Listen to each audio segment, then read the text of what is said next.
Hello ହୁଁ कौन କରୁଛୁ? ବସିଛି। କଣ ହେଇଛି ଏତେ ଧୀରେ କଥା ହଉଛୁ? କଣ ହବ? ସେଇ କଥାକୁ ଧରିକି ବସୁଛୁ ତୁ? ମୁଁ ସତରେ ବିଜି ଥିଲି ରେ। କଣ ପାଇଁ ଧରିକି ବସିବି? ମୁଁ କଣ ତମକୁ କିଛି କହିଲି କି? ତୁ କଣ ଚାହୁଁଛୁ କହିଲୁ ସିଧା ସିଧା? ମାନେ ମୋର କଣ କିଛି କାମ ନାହିଁ ନା କଣ?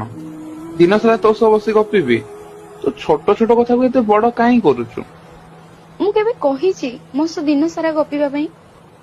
କେବେ ତ ତମ ବ୍ୟସ୍ତ ଜୀବନକୁ ଅପମାନ କରିନି। କଥା ହବା ପାଇଁ ଇଚ୍ଛା ଥିଲେ ବି ଚୁପଚାପ ନିଜ ମନକୁ ବୁଝେଇ ଦେଇଛି। ମୁଁ ତ ପ୍ରଥମରୁ କହିଛି ମତେ ସମ୍ଭାଳିବା କଷ୍ଟ। ତାହେଲେ କାହିଁକି ଧରିଥିଲ ମୋ ହାତ? କାହିଁକି ଆସିଥିଲ ମୋ ଜୀବନକୁ?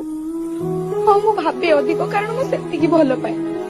ନହେଲେ ତମର କୋଉ କଥାରେ ମତେ କିଛି ଫରକ ପଡୁନଥାନ୍ତା। ହେଲା, ସେ କଥା ଭଲରେ କହିପାରୁନୁ କି? କାନ୍ଦୁଛୁ କଣ ପାଇଁ?